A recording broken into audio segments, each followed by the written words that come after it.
First of all, I'd like to say I'm very pleased that so many people have come out to listen to Tom's side of the story and to hear some different points of view about the current state of academic life.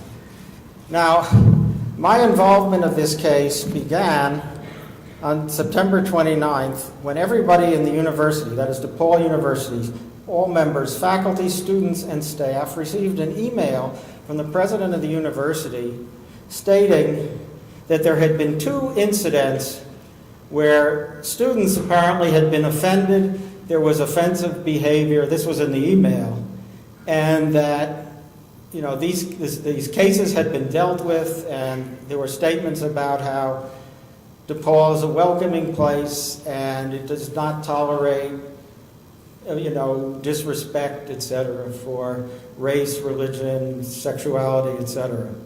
And I looked at this and I thought, this is strange, because I was wondering what kind of an incident this could be, because I know my colleagues and I know they don't go around making offensive statements about people.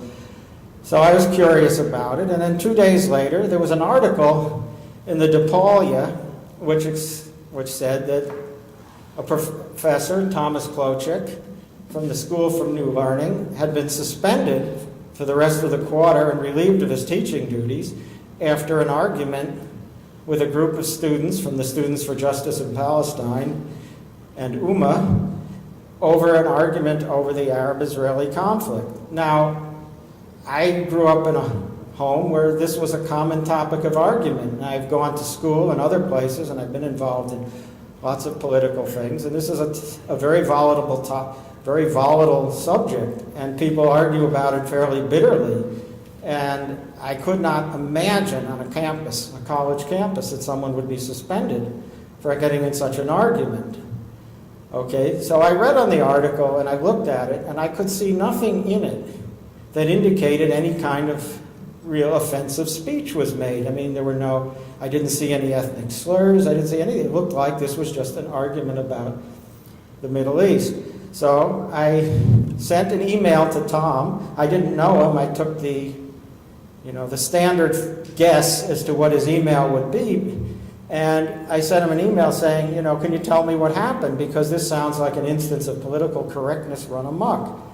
So he got back to me, we managed to get back, and we had a phone conversation. And what I discovered from Tom was, if you read the story in the original story in the DePaul, it's largely wasn't that different from Tom's story, although he added things that were of some importance to the story. For instance, he said, why was he angered? And this is the main thing. He was angered because the students had made the comparison of Israel behavior to Nazi Germany, and an argument ensued about the relative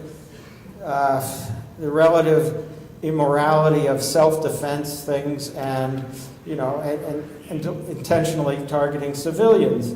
This is a standard thing to argue about. Okay, so this seemed, and then furthermore, I discussed this with him, and I ascertained in my conversation with him that Tom was basically a kind of moderate Democrat. He had voted for Kerry. He was not particularly strong. He was not a particularly conservative. He had had a background as a Democratic consultant. And it just seemed bizarre. And one of the things was there was never in my conversations, and I've had many conversations, any reason to believe that Tom Klocek is at all a bigot. He offered to meet with the students. He said he would be happy to, say, go to dinner with them so they could see he's not, he's a reasonable guy. But the administration was not interested in any of this.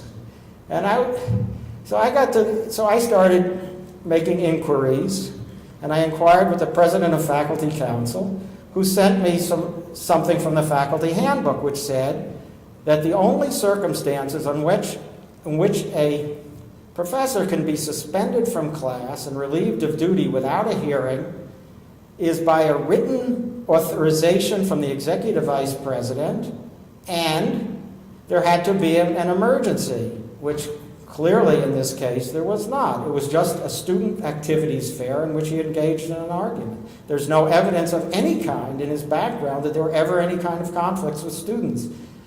Okay, so I continued to try to write to people about this and inquire, and I got essentially no response. And I came to the conclusion that the administration had made a terrible mistake in their treatment of Tom. And I did my best to try to talk to people about it, but I found I got nowhere. And the mistake is, instead of sort of caving into the demands of the students that he be fired, I felt that he should have said to the students, look, you're out here distributing leaflets, and the same rights that give you the freedom to go and distribute your literature is the same rights that give Tom the right to dispute it, to disagree with you. This is a public forum when you're out handing out leaflets. And the second thing is, if you take the rights away from Tom, who's to guarantee that the next person whose rights are taken away are yours? And I think they make a terrible mistake, because I think that free speech rights protect minorities, and minorities should not be active in trying to take this freedom of speech away from Tom Klocek just because they happen to disagree with him or find that his views are their views they don't like. And so I have become, for the last 2 years, involved in trying to get people aware of this situation. I've talked to people on campus. And now, without further ado, let me introduce the first speaker, Tom Klocek.